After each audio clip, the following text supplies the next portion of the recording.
Dang Yusuf Mansur Persika Karawang tengah menunggak gaji para pemainnya dalam beberapa bulan terakhir.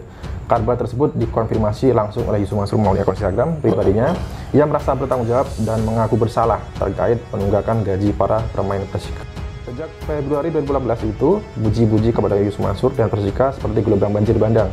Di akun media sosial miliknya, Yusuf Mansur yakin benar Persika akan besar di tangannya. Karena selain dia mengaku sebagai ahli bisnis dan ahli olahraga, Yusuf Mansur juga yakinkan masyarakat dengan kesolehannya yang bisa membuat Persika yang menjadi klub yang mendunia. Namun apa daya nih ya, Persika yang waktu itu hanya bisa bermain di Liga 2 Indonesia itu justru malah semakin terpuruk ya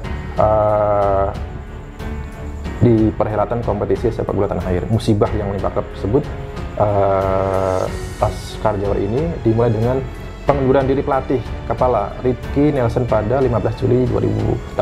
Alasannya pengunduran Ricky adalah karena seringnya gaji yang dibayar terlambat dan tidak dipenuhinya tunjangan lain sebagai pelatih manajemen. Nah, ternyata soal menunda gaji. Seharusnya seorang ustadz itu bisa menjadi suri tauladan yang bisa diikuti oleh umat begitu. Jadi kalau mereka berbisnis ya berbisnis dengan jujur dan baik, ya kan, tidak mengakali orang lain, kemudian dari tutur katanya juga tidak berbohong, karena nanti bisa ditiru juga oleh umat kan begitu. Menurut saya berkaitan dengan label terhadap ustadz terhadap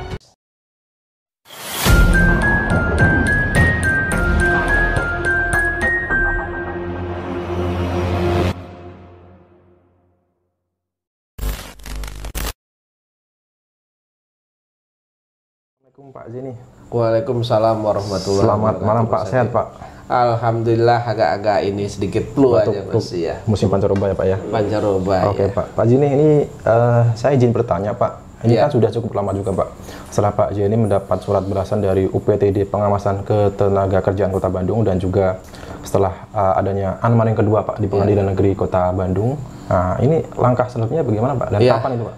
Berkaitan dengan UPTD itu kan memang langkah selanjutnya kan melaporkan pidana ya, karena itu memang tidak dibayar dan alat buktinya cukup. Terus kemudian mengenai unmanning itu kan berkaitan dengan eksekusi yang mana pihak Paytren atau Peritrust Sentosa Internasional itu kan tidak memenuhi kewajibannya dan tidak mengindahkan panggilan dari pengadilan begitu ya. Ini waktunya lagi sedang diatur nih Mas. Oke.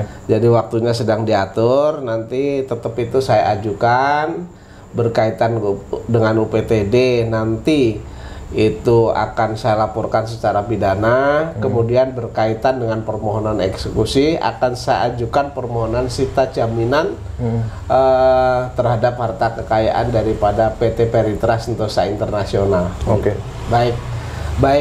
Baik tetap maupun bergerak begitu Mas. Oke Pak. Nah ini kan kabarnya sudah mendapat kepastian bahwasanya kantor Paytren juga tutup, sudah tidak beroperasi. Nah dan kalaupun ingin Pak Zini ingin mengajukan eksekusi sita jaminan, nah kalau memang kantornya sudah tidak beroperasi kemudian sudah tutup gitu Pak. Nah ini yang bisa disita apa nih Pak? Nanti kan begini, jadi ada barang tetap itu berupa misalnya gedung ya, barang tetap tidak bergerak gitu, misalnya aset, misalnya properti gedung. Terus kemudian juga ada aset yang bergerak, itu masih sedikit dirahasiakan. Oke, siap. Ya. Gitu. Apakah bisa saja nih Pak, ini yang dieksekusi itu menyasar kepada pemiliknya begitu Pak? Aset pemiliknya gitu Pak? Sementara ini kan yang saya pelajari kan masih bercampur ya antara milik Perseroan sama pemiliknya. Oh gitu. Ya nanti akan kami pilah-pilah. Oke. Oke Pak Zini, ini terkait dengan mantan karyawan Paytren ya yang sudah 3 tahun terakhir ini sampai susah payah untuk menuntut hak-haknya, yakni berupa gaji, pesangon dan THR.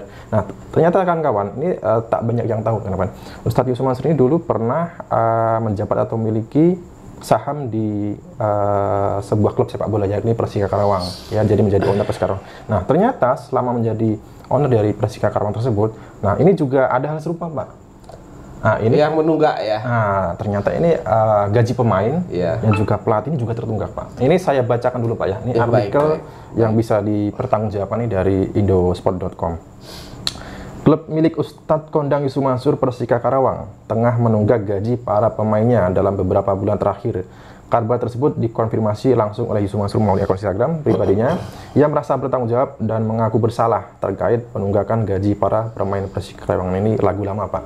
Ini setelah adanya kasus seperti ini, ya mengaku bersalah, mengaku salah itu Pak. Ya. Selanjutnya Pak ya, Yusuf Mansur berjanji akan menyelesaikan permasalahan ini pada bulan Januari 2019.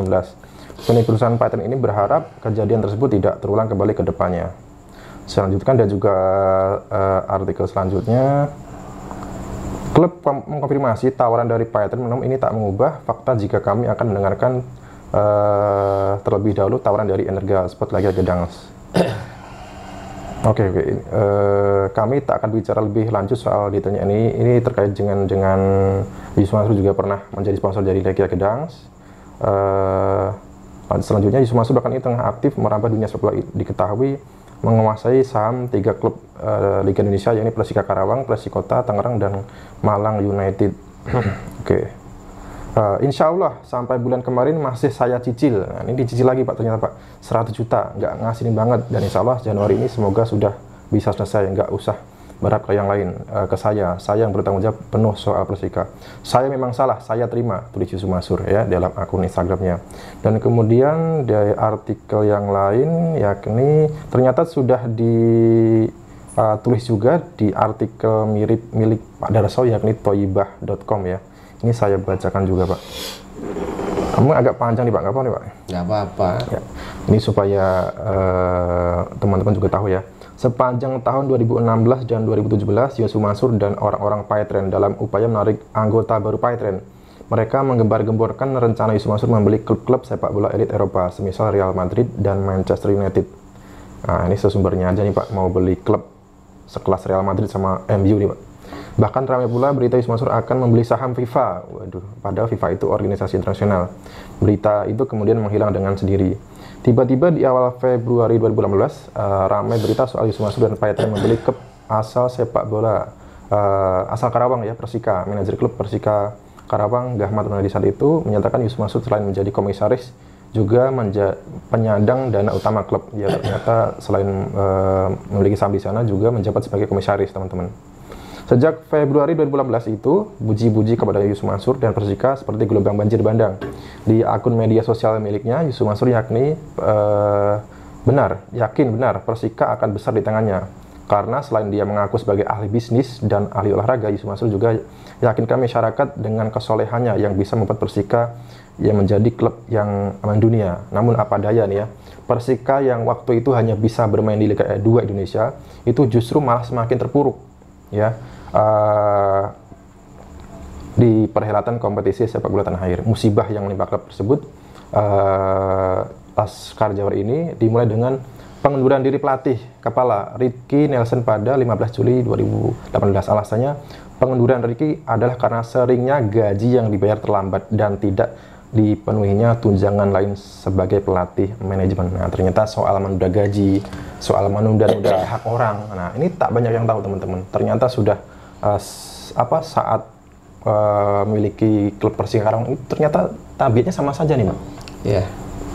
Tanggapan Pak Haji nih, Pak. Jadi gini.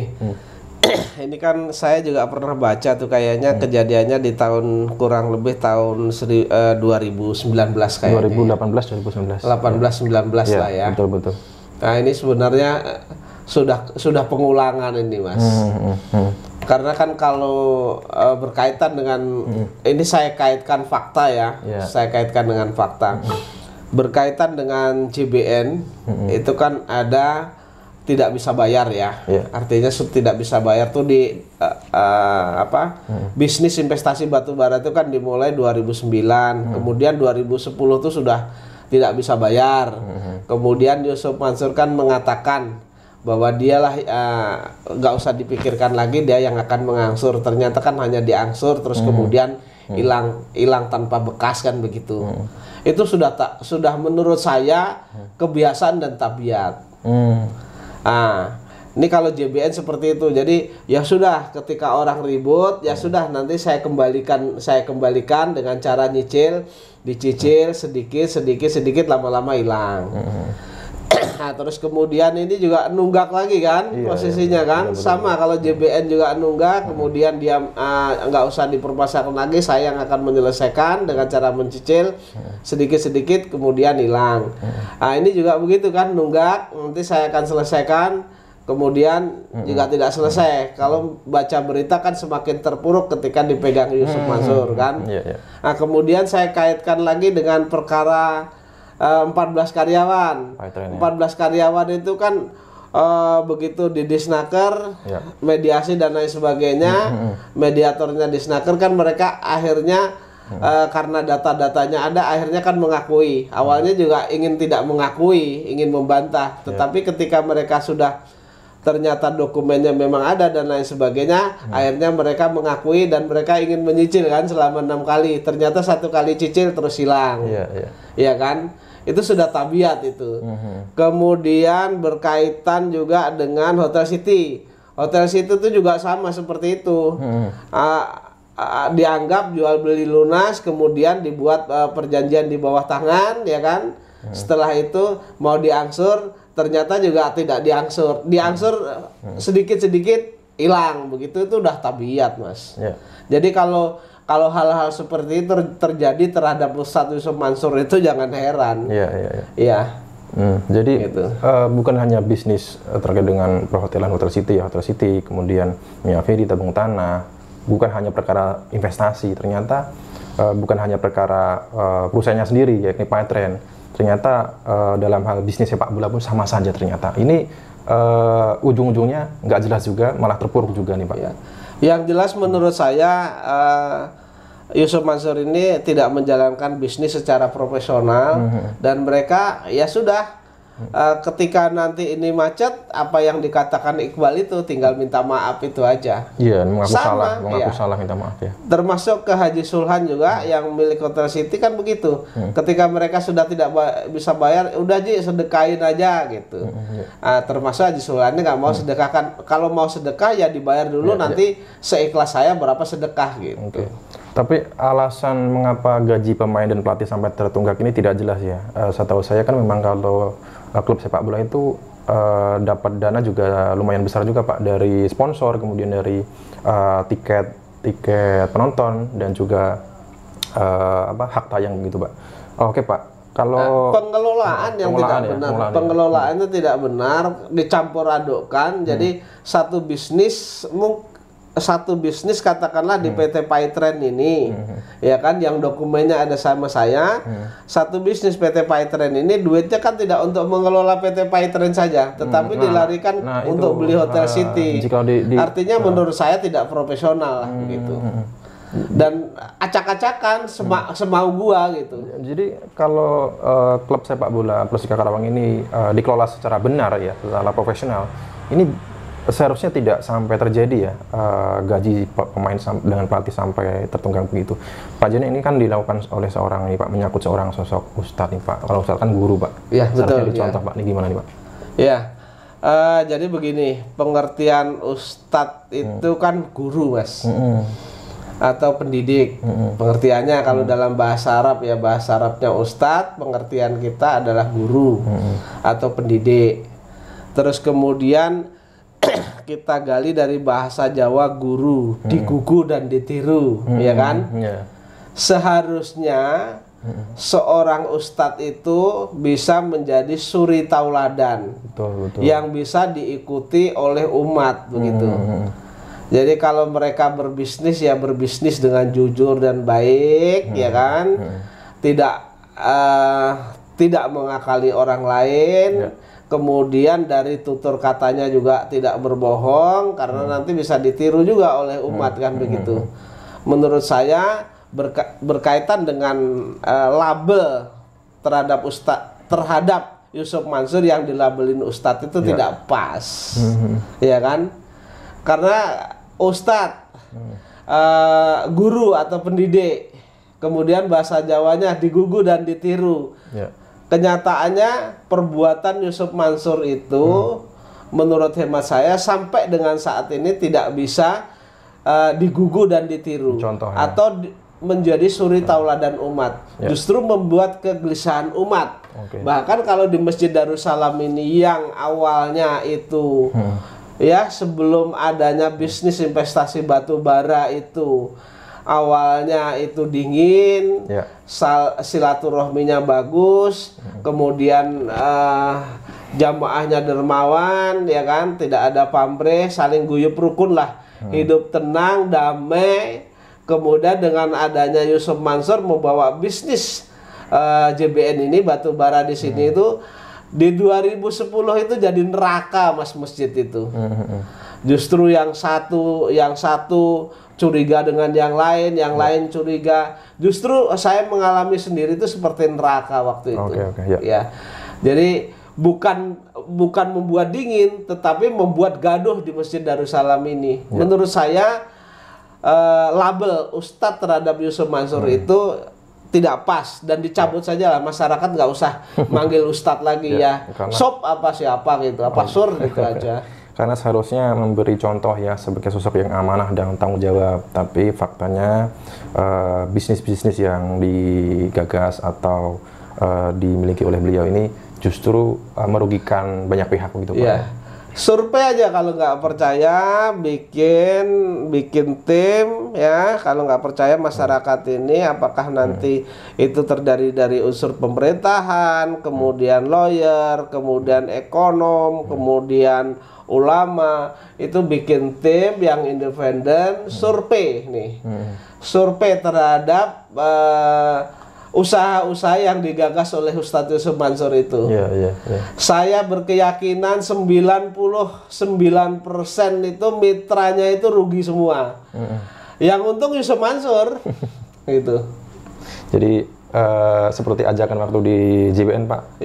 Bukannya ajakannya untuk kaya sama-sama, tapi yang kaya ya yang ngajak doang. Ustadz Yusuf Mansur ajak bisnis JBN batubara. Beberapa temen di sini yang awalnya punya rumah jadi nggak punya rumah, yang awalnya nggak punya utang jadi punya utang. Ada yang utang sampai mati pun nggak bisa kebayar. Tapi yang besar kan rumahnya Yusuf Mansur. Iya. Flexing ke sana kemari, pakai mobil mewah. Yang diajak bisnis, mitra bisnisnya seperti Pak Nur Kolek saat ini ya, dalam kondisi sudah sepuh, tua.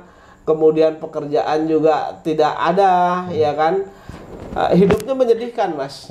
Dan yang lain-lain, yang ada beberapa orang yang menjadi catatan saya itu yang dulu ikut bisnis batu bara, yang uangnya itu hasil pinjaman, baik itu mereka menjaminkan rumahnya ke bank dan lain sebagainya, atau hutang kepada orang lain, itu banyak yang tidak terbayar. Artinya sengsara lah begitu. Jadi hindarilah bisnis sama Yusuf Mansur, kalau bisa hindari. Jangan sampai melirik bisnis dengan Yusuf Mansur, apapun dalihnya, apapun iming-imingnya terhadap Yusuf Mansur, afiliasinya, kemudian anak-anaknya, keluarganya, hindari. Karena akan menderita saja nanti. Oke, baik, terima kasih Pak Zeni. Jadi kesimpulannya teman-teman yang saya tanyakan tadi, untuk karyawan Paytren yang 14 karyawan Paytren ini yang mana sudah mendapat belasan dari UPTD pengawasan ketenagakerjaan.